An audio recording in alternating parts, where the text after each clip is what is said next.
Hello everyone, welcome to another SSCAIT report. I'm your host, Chobo Swaggins aka Jealous on Team Liquid, and today we'll be looking at recommended games from the SSCAIT Discord, as well as a special surprise if we have time for it toward the end of this broadcast. Without further ado, let's get back into the games. So over here at 12 o'clock in the Green Terran, we have Hao Pan on Destination, and in the bottom we have Stardust, the purple Protoss, and this should be a great game to watch. These are all recommended games from the bot authors themselves, oftentimes not the ones that are participating, but just games that they caught on the automated stream or games that they browsed themselves. So let's see what they saw in these games. Let's speed it up a little bit for now. So Destination is an interesting map.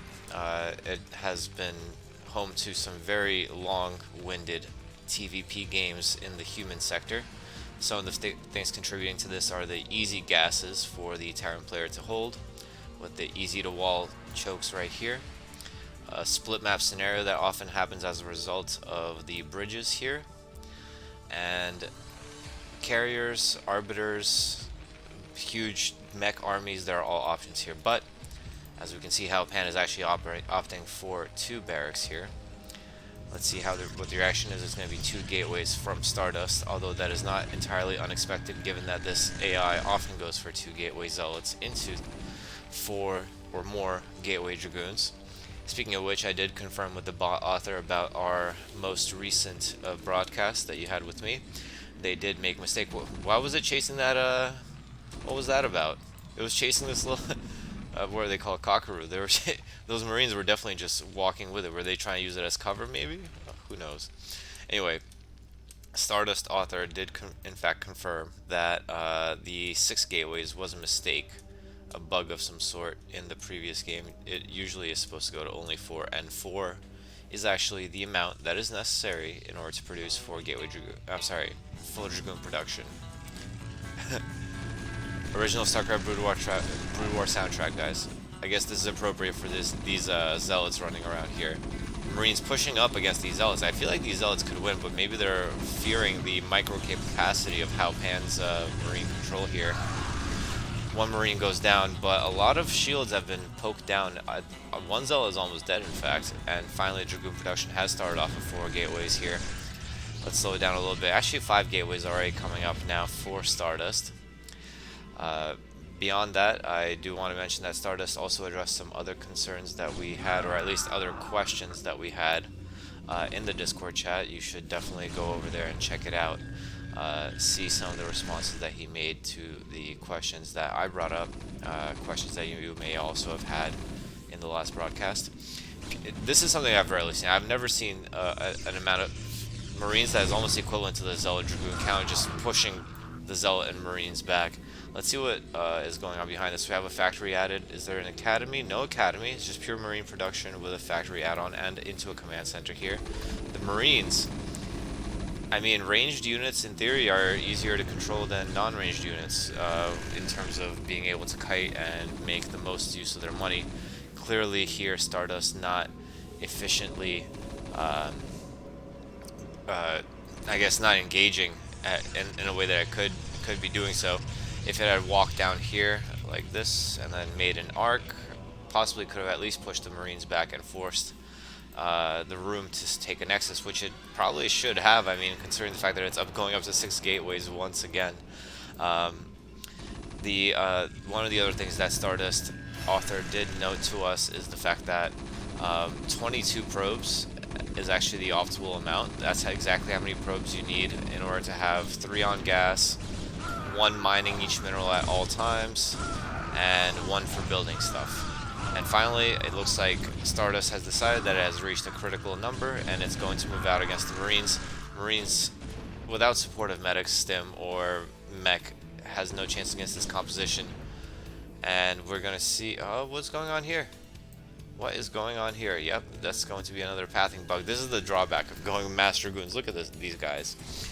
There was actually a really interesting image posted in the Discord not too long ago where they showed how these pathing bugs occur, and it shows like one Dragoon at the front being told to go back and retreat, and the ones in the back being told to go forward and attack at the same time. Very indicative of how complicated this game can be. Alright, so we got siege mode, 2 bunkers, and this actually may be able to hold, especially with good repairs. This could... I don't know, that's a lot of Protoss now, but the Protoss does not seem intent on pushing in. And now with 2 siege tanks there, as the siege tank count climbs, these engagements become less and less favorable for the Protoss player. Now being forced to kind of dance around outside the bridges here. Not clear if there's going to be a break in the stalemate. I expect some slow pushing from Hao Pan. Maybe unsieging both tanks at the same time is a little bit of a risky maneuver. You wouldn't really see that from human players. Second siege tank looks like it's trying to come forward, but being blocked by the Marines here. And what do we have as follow-up? 2 factories. Ooh, high ground tanks. I like this move. This is a good choice here. This is part of the reason why Terran plays well on this map as well. The fact that it can, not only is there 2 narrow bridges leading into its main, there's also this high ground that allows it to basically leapfrog its way to taking a 3rd gas over here. Behind this, let's see, just now the Nexus coming up for Stardust. Worker count's still low, but that's okay because it never really prioritizes making workers. It's more concerned about making units. The Terran, despite its numbers, is still not at a point where I think it can safely move out against this, although it is attempting to do so. Still no medics, interestingly enough. Still no academy, still no scan. I have a feeling that DTs would really mess this build up, but given that it's pure like just raw power units, Marines and tanks against Zealots and Dragoons. There's no tech in sight. It's just brute force tactics here. This tank maybe could afford to move forward a little bit here. These tanks are slowly moving forward, and now actually Stardust opts to engage through the ramp. The numbers are not... I don't think they're going to be great enough to hold back 2 bunkers as well as this amount of siege tanks. This bridge might be the scene of a slaughter here. And we're seeing that now as the goon soup starts to pollute the industrial roadways of this colony here. Forced to pull back, and now this Protoss army looks way less scary, and the Terran army, comparatively speaking, is actually getting to be somewhat fearsome. The expansion just came up for Stardust, so the economic lead is just not there as you would normally expect in a PvT. Its focus on army definitely being a disadvantageous option in this situation. Losing siege tanks to losing Dragoons to properly placed siege tanks, shooting just outside the range of vision for the Protoss army into the Protoss army itself. The Dragoons running around, unsure of what to do, but effectively slowing down the push from the Terran player. I mean, it is hemorrhaging health in units periodically, but this does give it an opportunity to start its 3rd base here. The question is, how long will this dance continue? The Dragoons have made a beautiful arc here now at this point, and this is honestly what I do in this matchup on this map, is I just make it very hard for the Terran to abuse, to go across these bridges. The same way that it's hard for us as Protoss players to engage the Terran, we make it hard for them to leave as well. However, this engagement might be a little bit suspect. I mean, they did kill a fair number of Marines that were in front of the siege tanks. The fodder count is going down. When it's pure siege tank, it might be easier to deal with. However, it is pure Dragoon as well, so it's actually hurting itself in the long run by hemorrhaging Dragoons and not making any Zealots. The more siege tanks there are on the map, the worse the Dragoons' odds are without Zealot support. Do we even have any tech coming up? I'm going to guess that this is a Citadel, and I am not correct. That's an observatory, actually. When there's not a single Vulture or Wraith on the map, no starport, still no Academy, but still more racks being made. This is like a vanilla StarCraft build right here. Just pure Marines, tanks, SCVs. Are we going to see repairs, or is it going to be a turret push? Because if it's a turret push, and sometimes I've even seen depots being placed along this line to make it more difficult for Protoss to do anything about this slow Terran rollout. And it's just beautiful to see the way that the AI is both adept at pushing, and the other AI is adept at pulling back and creating the most beautiful 3-screen. Like in Brood War, this would be like 3 screens probably, easily. 3-screen concave. But the unit count is just not there for Stardust, and it continues to lose health to these slow tank pushes. It's going to be interesting to see what happens in the next few minutes. And I mean, the timer is still on, because if Stardust starts using all of the gateways that it has available to it, if it stops hemorrhaging units quite as much, it is getting its 4th base up. It's quite possible that it could start, posing a threat to the Terran army. But on the other hand, the Terran army hasn't really lost all that much. It's lost a couple of expendable Marines. The siege tank count is still very high. And honestly, I would say that this is almost 1A, 2A, 3A territory for the Terran player. Looks like Stardust agrees with me and decides to pull back to gather up some reinforcements here. And I'm sure that one of these now must be a Citadel as the gateway count continues. And this is the downfall of making so many Dragoons. And here we'll see the stalemate that I alluded to earlier. The bridges, again, making their presence known as the Terran player. Often what they would do here is use this kind of stalemate situation to push into these bases, claim this high ground base, claim this base should have been long claimed by the Terran, to be quite frank with you, but it doesn't even have its second gas, which is an interesting choice considering the fact that it's on 2 add-on tank production. But either way, let's see the engagement. It looks like the Marines are walking to their death because the siege tanks are the ones that are getting trapped on the bridge situation here, and the Dragoons are just out of range, and after losing a massive amount of Marines, it still has quite a lot left. I mean, the siege tank count is great, and like I said earlier, the Dragoons are not going to do great with it against them, especially considering the amount of fodder that the tanks have in front of them. And now this army is looking like legitimately scary. Speedlots, of course, would still be a good answer to this, but it looks like speedlots are not being produced. We do have double spinning forges, an unusual thing to see in PvT. In PvT, generally speaking, the common knowledge is that the attack upgrade is the most important. The other ones are kind of just detractors of gas. You need that gas to get your quick arbiter up. In this case, maybe Templar tech would have been more useful. But either way, any upgrade besides +1 attack, +2 attack, and +3 attack is not really a priority. I like this idea here to Dragoons that they know they're going to die are going to try to run forward on the tanks and generate some splash damage. Unfortunately, the tank count is way too great for that.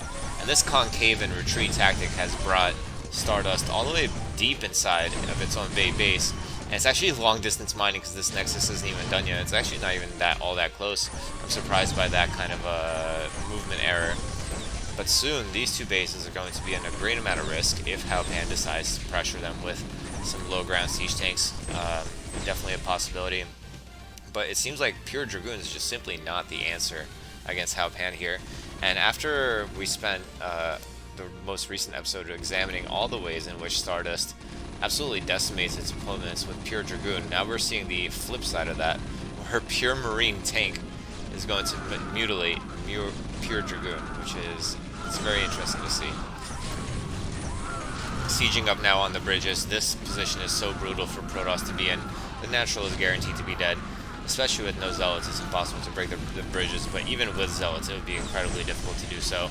The amount of Marines here just body blocking the tanks, keeping them safe. This seems like an almost tailor-made strategy to abuse Stardust's shortcomings, or how should I say, abuse Stardust strategy.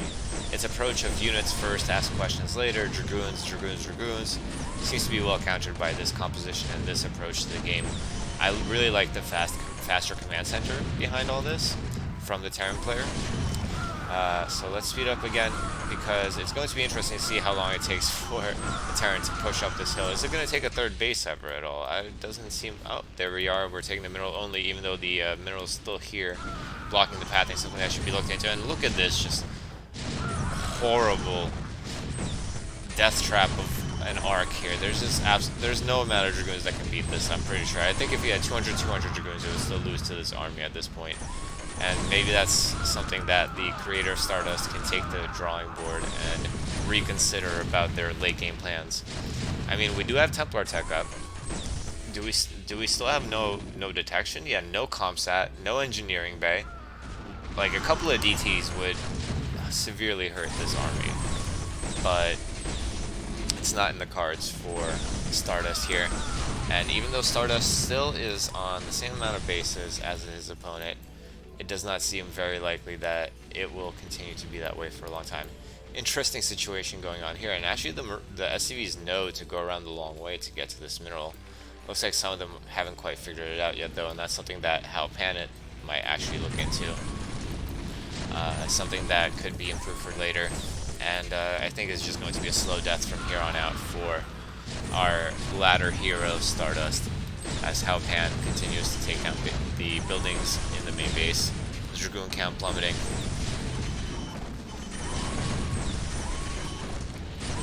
And yeah, that's all she wrote. Hao Pan taking a big win off of Stardust. And for those of you that don't know, I'm referring to the Basal ladder, and actually in COG recently as well.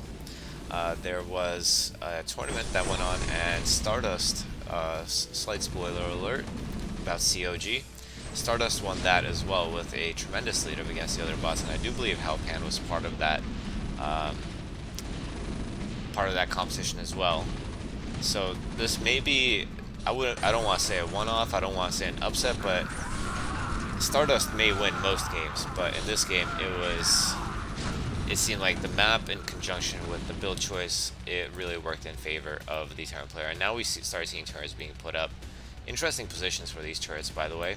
I like how the Terran player left some Marines to patrol this gas. This is something you do against the regular Brood War AIs, because they like to take bases that have one depleted geyser at them and stuff. But yeah, and now we're taking all the bases on the map. We're taking the high ground gases. We're skipping these bases. We have a bunker here, but it's not for nothing. Well, it is for nothing technically, but anyway, GG. It was a great first game to get us started. Thank you for the suggestion. Let's move on into the next game. In the 12 o'clock position, or 1 o'clock position on Python, we have the blue Terran Willy T. And at the 6/7 o'clock, we have Dakin, the brown Protoss. Dakin being quite a strong Protoss player from that you can play on Schnail.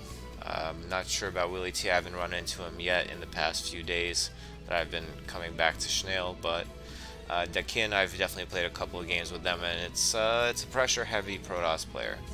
Let's put it that way. Putting the pylon here, interesting choice of placement. I'm not sure I quite agree with it. I don't see what kind of benefit it offers, as units that are placed here will spawn behind.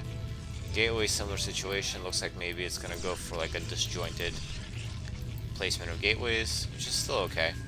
In the meanwhile, we do have Willy T going wall-less, 1 racks.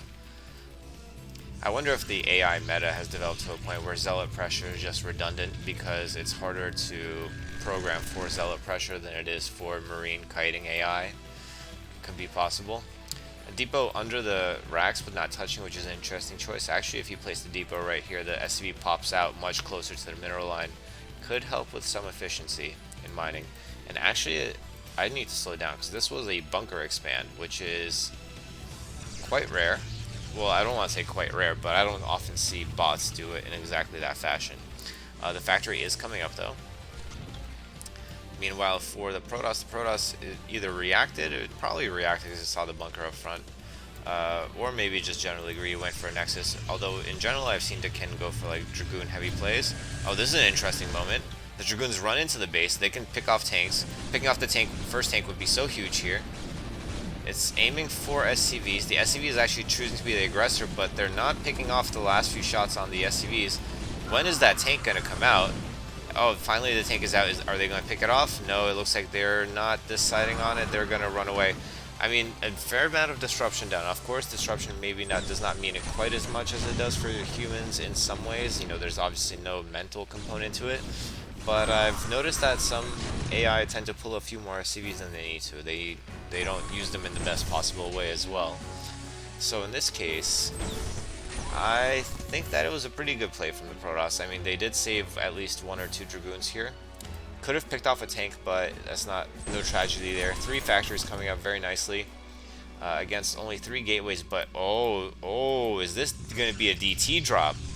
That is interesting. That is something I have not seen AI do, and that's something that, oh my god, 4 DTs, are you serious? That is such a brutal tactic.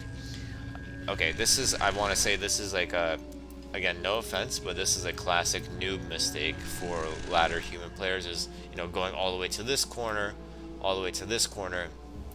What this is doing is, you know, obviously you won't get detected, But the chances of the Protoss being all the way out there when you're containing with your Dragoons out here is, I mean, sorry, the chances of the Terran being out there when you're all the way out here is like 0, barely. And hold the F up. Like, look at this. What? That is so interesting. I've never seen anything like that. It stole preemptively the gas of the other main. Where's that shuttle, though? That shuttle, is it still deciding how to get there? I'm so confused. Where did that shuttle go? I went to go look at the assembler, and the shuttle just never did its thing, did it? Where's the shuttle? Caster fails. Alright, I'm finding that shuttle. Did it die? There's no way, right? Oh, it's actually gonna go Nexus here. Interesting. That's his 4th base, by the way. Did that shuttle actually die? No, here it is. Okay, thank goodness. I was worried. I was thinking to myself, there's no way I missed that. But see, this is the kind of delays, like going back to my I was gonna say conversation, but it's more like a monologue. Going back to what I was trying to say about a minute ago. These are the detriments of going for like such a roundabout path. You don't get the advantage of surprise. I'm sure that this would have hurt the Terran player quite a lot more if it happened about a minute ago. But it looks like that will not be the case.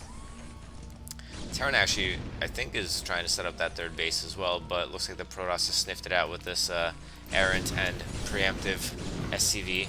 Although the command center is already damaged too. So that means that it was found and then abandoned, but now the Terran decided to go. It actually would have been better to stay here, I think, in order to trap the army, in order to damage it before it ran out. Instead, it's going to donate a couple tanks here, it seems like. And the Terran, oh my goodness, holy add-ons. So many add-ons here. You definitely do not need this many. If you think about it, 3 add-ons is a wasted tank, and you can only produce from 1 add-on per base. I love the fact that it was programmed to recognize the fact that it can take this base on Python. This is definitely an annoying position to be placed in as a Protoss player when you're getting shelled from down here, or there's low ground support and someone drops tanks up here and starts pushing into your new base. It's definitely annoying. The DT is, interestingly enough, only being used for defense here. Oh goodness, we have, I wonder what this ghost is going to be used for. I wonder what. Now, one thing that human players would do is, as soon as they see a ghost, they would instantly sniff or suspect nukes. So they would set up like a ton of observers. I'm interested to see how the Protoss player would react to this, but given the fact that AI can generally see invisible units. Oh, that was a cloak and uncloak real quick. Are we gonna see lockdowns actually? No, it doesn't look like it. Another 3rd base gets denied, and there's a cannon being placed there. So, oh, there's the lockdown. Lockdown on the Dragoon. Observers getting sniped. But it seems like, just despite the factory count, there's just never all that many units from the Terran player. Even on 3 bases, it's not really making all that much. It looks like it's making pure tank. And although pure tank is quite good, I'm not sure if it's good enough to straight up win against a mixed Protoss composition off of 5 bases. A lot of SVs going down here. The Nexus and the Comsat are the command center and Comsat are in danger here. The tank count is continuing to rise. This base is thriving, but being pushed back down onto 2 bases is not a good look, especially on this map where there's ample opportunity to have high ground siege tank positions to shoot down into the natural. But at the same time, it should be noted that Protoss has pretty much hemorrhaged all of its army. It's only going based off of resupply, but oh, this is an interesting choice. Carriers, pretty good on this map in this kind of situation. Being able to abuse the high ground positions quite nicely. The probing, is it going to be a Mad or Nexus? Because that would be BM, and I would love it. I mean, at the same time, going carrier against a known lockdown able Terran, maybe slightly suspect, especially one that is going almost purely tank Goliath. But so far, it seems to be patterning out. I mean, it's still making almost pure tanks. Like I said, tanks are really good, but they're not that good. They can't shoot into the air. Zealots will still in mass do a lot of damage to them, but this Goon Soup is telling me that Dakin is not at all interested in in maintaining any army count. It's going to continue pressuring. It has 170 force supply to 88, more than double, at now, well, equal to double at this point.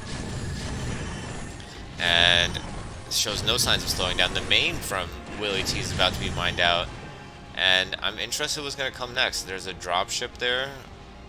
I wonder what the shuttle. I wonder what the shuttle's going to do. Still nothing, it looks like. Production has just been great from Dakin. Let's look at the production tab real quick. Yeah, look at that. That is something, isn't it? It's building another command center. That's natural, though. Yeah, hey, come back here. Alright, maybe not there. Alright. I don't know where to put this thing now. Alright, this will have to do. And I mean, the hemorrhage of units just continues, and actually, I mean, like, the tank count has gone down significantly since we started this whole engagement, but the amount of Goliaths has climbed tremendously as well. And now with Ghosts and Goliaths out here, Goliath serving as a bit of fodder for the tanks, some, looks like, misguided, almost, lockdowns took out some Dragoons there. Could have been definitely used on carriers to greater effect, I believe. And now the accumulation of units from Terran is actually starting to climb again, while Protoss is continuing to hemorrhage. Protoss just staying stable at 175, the Terran now climbing up to 110 of its own.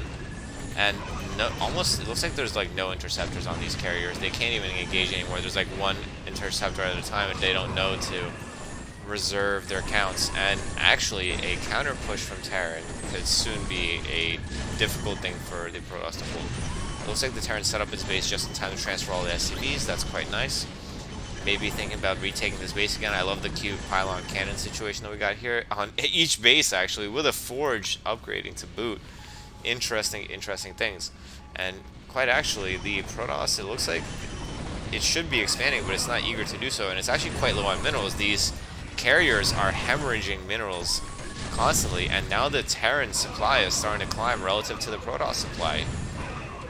It's actually, I was actually tempted to speed up the game a minute or two ago when there was just units being streamed into the Terran natural, but now this shows the perseverance of Protoss. And there was a recent discussion on the Discord about how a 3-base Terran can take out like a 7-base Protoss or whatever. And it looks like we're seeing something of that sort here. 1, 2, 3, 4, 5, 6, 7 bases for Protoss. And this 3-base Terran is going to finally establish its 4th base here. And 3rd active base, mind you. These cannons go down. I'm interested. I wish I could see the up. Oh, I can only see what is being up. No, these are the established. Oh, yeah, 3 attack upgrade. Wait, what? 3, 2, 3? What? Okay, here. It's 3-2. Let's just say it's 3-2. And now probes being sent, desperate to mine minerals or to expand again. Engagements happening everywhere.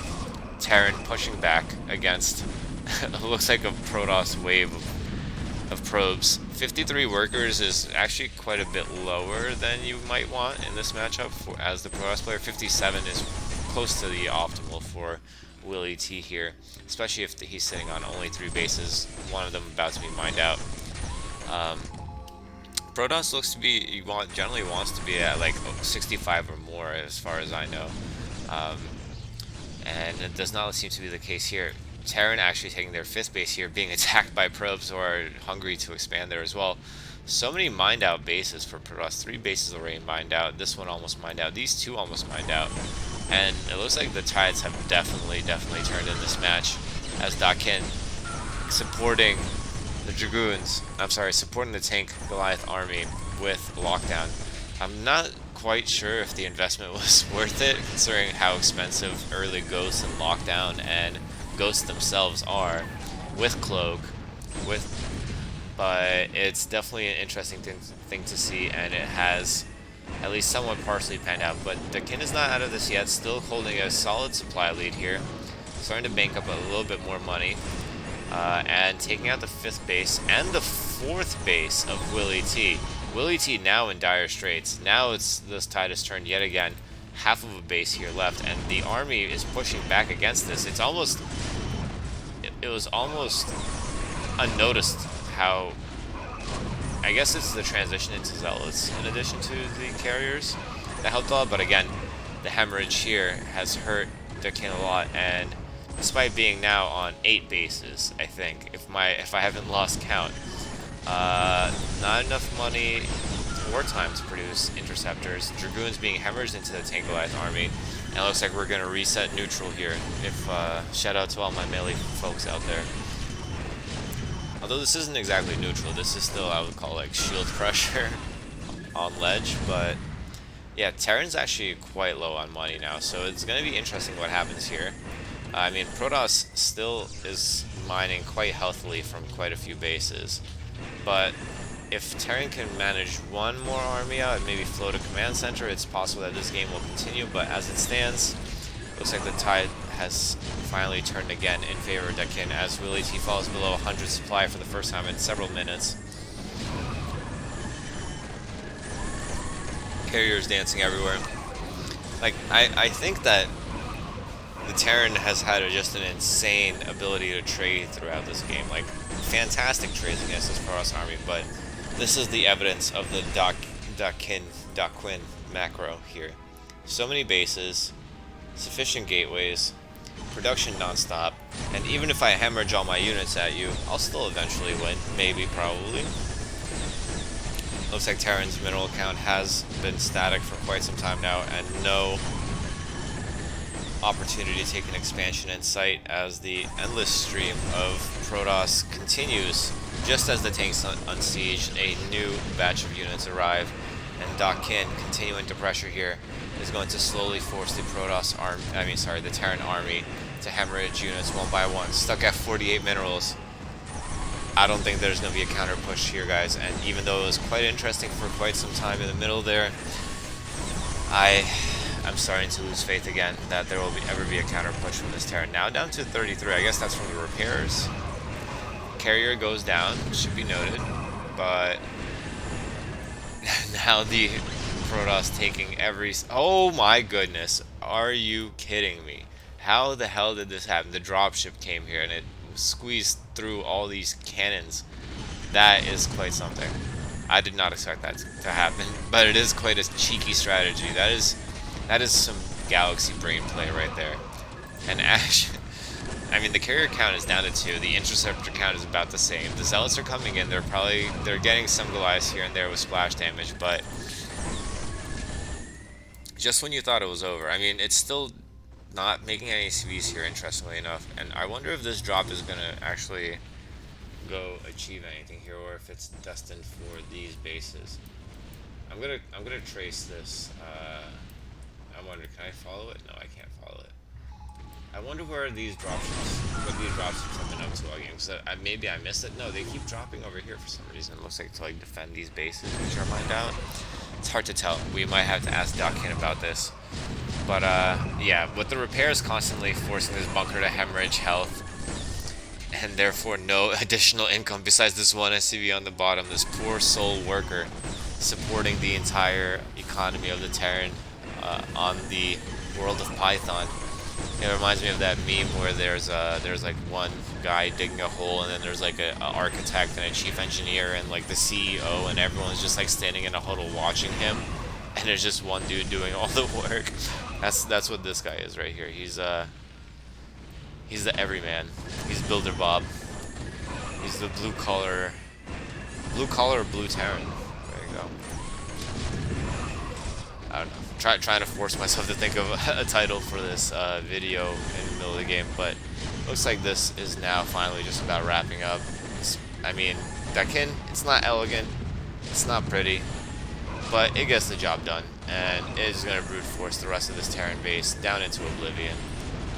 And I think that we can just about call it here, or at least speed up to insane levels. Yeah, we're good on that. GG. Moving on to the next game, we will have, in the top right, we have Pineapple Cactus, a white Zerg player on Jade. And the bottom left, we have Mad Mix T. I believe Mad Mix T is also playable on Snail, or at least used to be back in the day. This is going to be an interesting game, I'm sure. ZBT, frankly, I don't know too much about it on this map. I know that there are some positional advantages that could be had both as the Zerg and as the Terran due to these high ground bridges. Should in theory be more difficult for the Zerg to take this third base because of the fact that it can't do reverse ramp. Like, so normally on maps like FS, Python, LT, or whatever, you could put 2 lurkers over here and Marines can't come off that easily. But in reverse ramp, that situation is kind of flip-flop, so possibly advantage Terran, maybe early shenanigans advantage Zerg. It's going to be interesting to see what these AI opt for, but it looks like Mad Mix T is actually going for a 1 base tech build, which is already not very standard. Meantime, the Zerg is going for pool gas, only 2 on gas, no, now putting on 3, but making drones and a later hatchery. Interesting choice. No Zerglings out? Oh, fast layer, that would explain why. That would do it. That would do it. And we have a low ground bunker here. Interesting choice from Mad Max T. Not quite sure if it's the optimal choice, but it is an interesting one. It is something that, like, the other options would be like to, like, you know, put a barracks and a bunker here, maybe like a depot and a bunker, but it would be farther away to repair. We do see a factory though. We already know how devastating vultures can be against all races apparently in a ZVT. I mean, sorry, that made no sense. Against all races, because of the fact that they're so good at sniping workers. So we do see a vulture already on the way as the first batch of links comes towards the Terran base. Let's see how this bunker fares. Did that bunker, is it empty? There's no way, is there? Oh, looks like it's going to be Vulture Command Center. Interesting choice. This is something you're more likely to see against like Protoss, but usually you would see it with maybe with mines. But Vultures, they're really good against Zerglings just as much as they are against workers. And what is the Zerg up to? Layer tech stuff should have been done already. It's actually interesting. It's going for a Hydra Den. I expected 2 Hatchimuta out of this, but it looks like it is Lurker, which unfortunately for the Zerg means that the apparent mech choice from Terran is actually quite a good one. Mech is a good answer to Lurker. Maybe not like the answer. Well, how should I put this? It doesn't immediately just win, but it helps you not die too. And mines are tremendous against ground-based Zergs like this with no Spire. So we do see the command center up from Mad Mix T. Pineapple Cactus, well aware of it, patrolling around it. And still no Lurker upgrade. Finally, we got 2 Lurkers out, and it looks like it's going to be playing defensive with them, which is an interesting choice. I guess it does not know if there's mines out on the map. But in fact, the add-on just finished, and we do have a armory and a starport here. So we're going for the kitchen sink in this build. I expect to see probably a Wraith and then maybe a dropship if it has any Adias genes in it. I've been playing Adias recently on Schnell, and Adias crazy with the dropship play. But it looks like it's actually just a purely defensive lurker play, and it's going to maybe slow push out with them. But the Terran mech is already here, or at least the mixed combat unit. Still no medics, interestingly enough. An AI that uses medics quite well is Adias. It even uses biomech against Protoss. Something you might want to check out on Schnell, or check out the replays that are available on SSCAIT website. Third base is coming up, relatively undefended here for the Zerg player. Pineapple Cactus looks like it's going to just stay put right here. And Lurkers now on the high ground. There's no scan, no detection actually. The Marine count drops to 0, and now the lower ranked Zerg units, Zerglings and Hydralisks, are going to be super effective against low numbers of mech. Mech is only really powerful when it's in greater numbers, and actually we now see Mutalisks. And it looks like it's going to be Hive, because there's nothing else that this could be besides like Evo Chamber and Queen's Nest maybe. I want to see if I'm correct on that later. Queen's Nest is confirmed. Lurkers are out. Science Vessel's out. That's a good investment, but on only 2 gases, going full mech, as well as, well, I guess there is a medic now. But sending 1 medic, 1 tank, 2 SCVs, this is not an army. This is like an expedition force that is doomed to this kind of composition from Zerg. Oh, was that a second Hydrogen? Oh, that was a hatchery. Might be. Looks like that would be another hatchery underneath it as well. And Zerg looks to be in quite a good position here. We have a Valkyrie with D-Matrix on. Oh, boy. What else are we seeing? We're seeing add-on here, Physics Lab. Oh my goodness. So this is definitely, like, I said it was the kitchen sink when it was still, like, maybe, like, it's not that really all that crazy, but now this is definitely the kitchen sink build. We got SCVs bringing gas offerings to the Zerg, we got Vessel, we got D-Matrix Valkyries, we got Mines, we got a Siege Tank, we got Goliaths, we got the whole entire Terran arsenal on display here in this game. And actually, like, managed to scare off this army a bit. They're like, whoa, hold up, not sure what to do about this. How do you counter... I guess the logic is, how do you counter when the opponent has one of every unit? Zerg natural response should be more of a few units, which, like, I think just pure Hydra Muta may work here. A couple Zerglings maybe thrown in here. But with this, actually with the Vessels and the Valkyrie there, Mutas may not be the answer anymore. And the T-Chain count is quite low, so maybe just pure Hydra could win here. Maybe throw a couple lurkers in there to make them panic a little bit. But the Terran actually is taking like quite a comfortable position here somehow, and it's taking this third base with a bunch of bunkers. Oh my goodness, that's a bunch of bunkers. Hold up, engagement. Lots of Zerglings coming out. Irradiate on the Defiler, I guess. I'm not sure. Guardians. This game has everything now. Jeez. Now this game has everything. I said Devourer, but I meant Defiler, by the way, just in case you guys didn't know. There is actually a lot of Defilers here. And let's say, did it consume a Defiler but then not be able to cast a spell? Is it going to consume another Defiler? No. Okay. Dark Swarm, by the way, it makes it so that Sunkens don't work underneath it. So, even though it might seem like a good idea, it actually is not helping all that much. Although the Terran is pure range, which is quite normal for this game, even though it does have a battle cruiser, and even though there's mines and a medic repairing SCV, repairing a Goliath. That's something that I've seen a lot of recently. It's just so irksome when your zealots don't kill the siege tanks because it's being repaired by an SCV that is being healed by a medic. But the Zerg actually manages to bust through, consumes a drone that I think was burrowed to get energy on a Defiler, but not enough energy to do anything. And now 2 battle cruisers and 4 Goliaths on the map. This is like a micro scenario of some sort.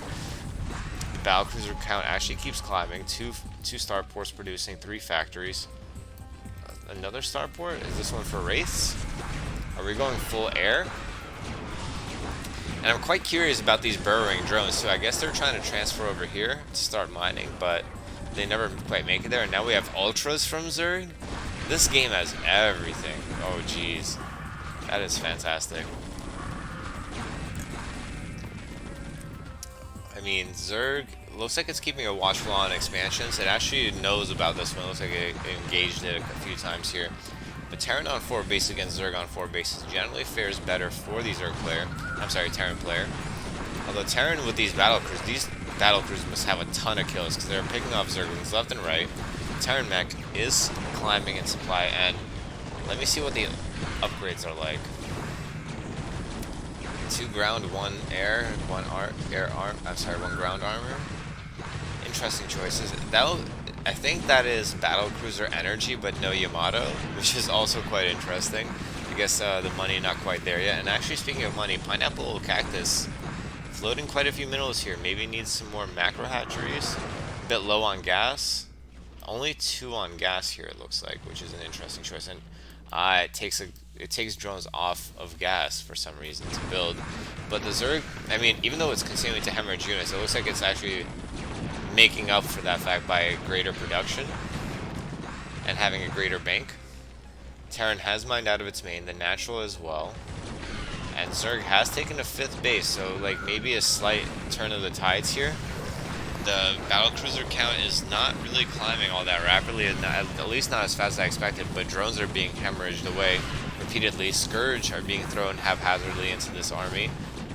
A Valkyrie joins the mix, 2 Valkyries. The Scourge do not stand a chance. 4 Valkyries. That's honestly, it feels like these 2 AI are just like slowly but surely adapting to each other. And then the other one adapts to the other one, and then the other one adapts to the other one, so on and so forth. Unfortunately, it continues to pummel units under Dark Swarm, risking itself getting plagued, but it looks like it does not pay any mind, and the Zerg does not have an appropriate response. Unburrows the drone just to realize that maybe it's not the best idea. 57 workers and like 10 of them are burrowed here. Terran up to 66 SCVs, which is pretty much an ideal number, I think, in this matchup. Still adding starports and factories in different places, and now taking its 5th base here as matching the Zerg player. And actually, oh my god, I don't think I've ever seen AI do this, and it's actually rare even in human games, or at least it was a few years ago. But burrowing the drones to keep them alive when your base is being harassed is a great heads-up play from this Zerg AI, so props to Pineapple of Cactus for that. Defiler keeps coming out, but Defilers keep coming out, but unfortunately not accomplishing much, and somehow Pineapple Cactus has burned through all of his bank. The loss of those bases possibly hurting. Oh wow, we have fire bats here now too. I didn't even realize this base was going down, and this base looks like it's about to be under pressure as well. Not much left to do for the Zerg player. Economy is shattered, down to 2 bases, only one of them mining. While the Terran on a healthy 5-base economy, going up to 6 bases now, and yeah.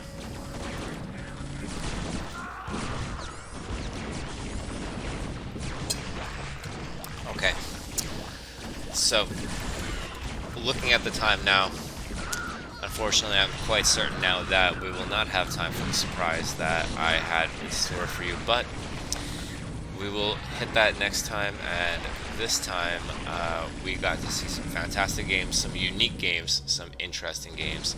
But it's not over. We'll do at least one more after this. And yeah, let's head right into it. We have Insanity Bot on the top right as the purple Terran, and some of you people who may be in the Discord may have seen a screen cap of this game, which is a big spoiler. But let's just say that there is going to be some interesting things happening here. And we got Bredberg here on the bottom left as the teal Terran. So TVT cross map. I believe this is Eye of the Storm. Or is this Empire of the Sun? I always get those two confused. I think this must be Eye of the Storm. Pardon me. And let's see how this pans out. We have Depot Racks, 2 racks. First deviation. No gas though from Hans. Is it gonna be a command center then? Rack CC. Nice, very nice, very nice. This is gonna be an interesting game already. I can tell by the way that that it's split up. Is this gonna be a bunker? Yes, it is a bunker, which is suspect. I would say if you're going to 2 racks Marines in TVT, you should know that you're going to be outproducing for a while until the factories come up. But as I say factories, the second barracks is on the way, and it's going to be 2 racks FE, 2 racks against 2 racks FE. So advantage to Hans Bredberg for the earlier economy. That's a long-term advantage to Insanity Bot for the earlier production and tech. And actually Hans Bredberg, no bunker here. I think this may be a bunker now. No, that's a depot and an academy, which is an interesting choice, and actually opting to push forward now. But I don't think it will be able to do much against the bunker and the marine count of Insanity Bot. So let's slow it down now a bit now that we're into the game. Yeah, marine medic now out because of the earlier academy. Let's watch the mic right here from the Marines. The kiting. Staying out of range, knowing when to engage. Very, very interesting stuff. Both lose 1 Marine in that exchange. Teal losing a bit more health, which is more dangerous in his position. Oh, those Marines. Look at these Marines. They're like breakdancing in place. They're doing like the Jadong, what was it called? Like kinetic dance or something like that? Catatonic? I don't remember. Sorry. But now Teal with its medics of its own is going to start pressuring. No. I said medics. There was actually 1 medic and now there's none. Looks like both have stim maybe. And the Teal is actually somehow managing to keep purple at bay. Maybe it's a combination of bluffing, like scare tactics, and better arcs, and purple deciding to back out when it could actually take an engagement. Medic count is still quite low for both players. I mean, the medics are back here. It looks like they got distracted by the SCVs. In the meantime, though, Teal has used this position to leverage into 3 bases. Looks like it's still continuing to produce almost entirely Marine medic, which is I don't remember the last time I've seen like a Marine Medic versus Marine Medic TVT. So interesting stuff that you can find only in SSCIT and associated AI games here. Interesting battle here between the high grounds. Teal coming out ahead with superior production. It seems like the mineral count, the gas count is insane for Hans, and so is the supply lead, actually. I mean, this shows the advantage of that early eco lead, and it's actually taking a 4th base now here. Medic's still being thrown out willy-nilly here. It looks like not exactly a priority. Sacrificing its women. Reminds me of a video I recently saw. Slight sidebar, but it's an Age of Empires video. For those that don't know, it's a RTS, much like Brood War, but it's more like medieval / historical fantasy base. Well, actually, not even fantasy. It's just more realistic. And when you spawn workers like SCVs, there's women and men. And I saw a video where a prominent caster was casting a game where a new player was playing, and the new player made the women all farmers and the men all lumberjacks and hunters and stuff, even though they all do the same function. And I've been talking a lot, and in the meantime, Purple gained a huge lead in economy. I'm sorry, in army by taking a big engagement in the middle here, and ghosts were being sent out by the Insanity bot. I'm not quite sure why. I believe Marine Medic is quite a bit better than Ghosts. And there's actually a lot of Ghosts being made. They're being made more than Medics are at this point, and this base is going to go down. Insanity bot is going to take this base. The SCVs all die. But Purple, somehow, for some reason, was not producing all that much. It got kind of trapped. It's on 2,800 minerals, and maybe the APM got like capped somehow. Production was definitely missing for a while there as its mineral count climbed, and it took its 3rd base. So now, interesting situation. I mean, oh boy, nukes. We see the nukers. Holy, wait, whoa. No, it looks like it did not go through. Yeah, maybe it was here. It was doing a defensive nuke. Wait. Where'd that? Okay, we're slowing down. We can't afford to miss these. Was it here? It couldn't have been here. I think the Marine Medics took that out. Alright, we're gonna speed up again until we see the next one. Oh, going Cloaked Medics is such a boss play. I'm sorry, Cloaked Ghosts is such a boss play, given the fact that you know that your opponent has like hacker vision. And wait, Marine Ghost better than Marine Medic? Is that what we're seeing here? That's quite the nasty right here. That, wow. I mean, I'm speechless. I mean, Marines are getting like one-shotted by long-distance ghost snipes. Marine Medic now being the entire army being ferried to take out an expansion. That is a classic tactical error. But I guess if it's gonna pull the enemy army in there, actually, I think it might lose everything to these ghosts. To be honest with you, these Marine Medic are dying. Oh, defensive nuke again. Now we caught it. Is it gonna land? Is it gonna hit anything? Is the ghost gonna live? The ghost is gonna live, and it didn't really matter. A random dropship flies by, but now the counter push. And does Purple have anything? Purple is floating 4,000 minerals despite having 77,000 APM. No production going on. I'm surprised that this is happening. Is the dropship doing anything? The dropship looks like it did not do anything. It did? I'm confused. Oh god, the dropship is doing a lot down here. The dropship is doing a lot down here. That was a great dropship. Worker count now severely in Purple's favor, but army count. Oh, locking down the vessels. Nice. Alright, let's see what happens here. Actually, it looks like a pullback. It looks like it decided that it needs to take care of this, because what it was doing before is not working. As I say that, it decides to recommit. It's really hard to read these AI. Medic Battalion at the front is going to escape. Ghost deciding whether to engage or not. Oh, jeez. These lockdowns, man, I'm loving it. And all these forward tech buildings, too. I love that, too. This is still StarCraft Brood War soundtrack, by the way, keep in mind. I'm surprised. I haven't heard these songs. I guess these are campaign songs, but anyway, oh jeez. Oh, I see where this is going. Just so many ghosts sniping. Sniping.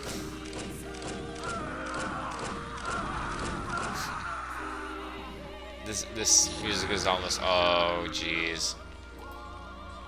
Oh jeez. Oh jeez. Oh, that's a lot of stuff. And it's not running. It's not running.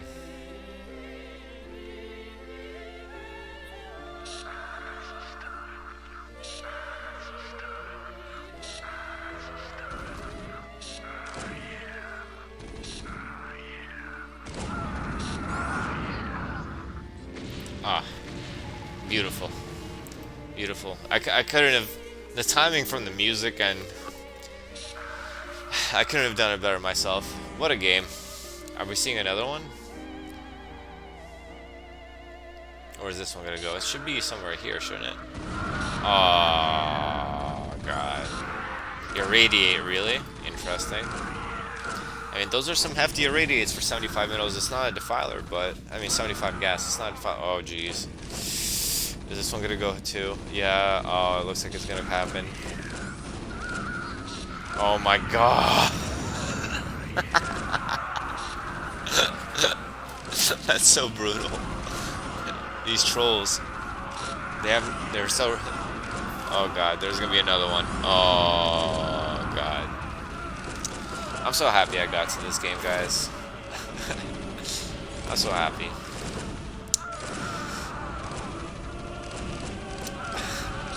I'm just speechless now. Let's just enjoy this, you know. These were some good games. This was something that you don't see. M&M, TVT, and actually two bases being shared side by side. Nukes. This base got taken by. I was so focused on all that stuff going on. This is actually shaping up to be a quite insane game. Insanity bot that is true. And I keep hearing explosions everywhere. I don't hear nuclear launch detected. But this game, what a game. This base goes down. I mean, surely it has to be over for Insanity Bot. I mean, 200 supply, 8k minerals against 50 supply, but... Oh, that hurts. It hurts. And let's see the final death march. Is it the final death march? It should be. We can speed up a little bit more. It was making a nukes of its own. That's that moment when you get BM'd by your opponent and you decide to BM back, but you're still gonna lose the game, but at least you get like the moral victory. Oh, it's just so satisfying hearing those explosions. It is almost like that dude that plays the mallet in the orchestra. If you guys don't believe me, check it out. Or the cannon. I believe that was who, Rachmaninoff, who used the cannon. Oh. This was a great recommendation. Thank you everyone who made this possible, from the bot authors to OpenBW to SSCAIT, everyone. Thank you guys. This command center is dead. There's a random starport, random barracks, random buildings. Yeah, alright, we're done here. Alright guys, well, I hope you enjoyed this week's broadcast of SSCAIT. The surprise that I had in store for you, I will save for next time. In the meantime, I hope you guys have a wonderful weekend. For those of you in USA, I hope you're enjoying your Labor Day weekend. For those of you in Europe, I hope you're jealous of our extra day of freedom. And I wish you all the best. Hope you guys have a wonderful, wonderful, wonderful week. Take care.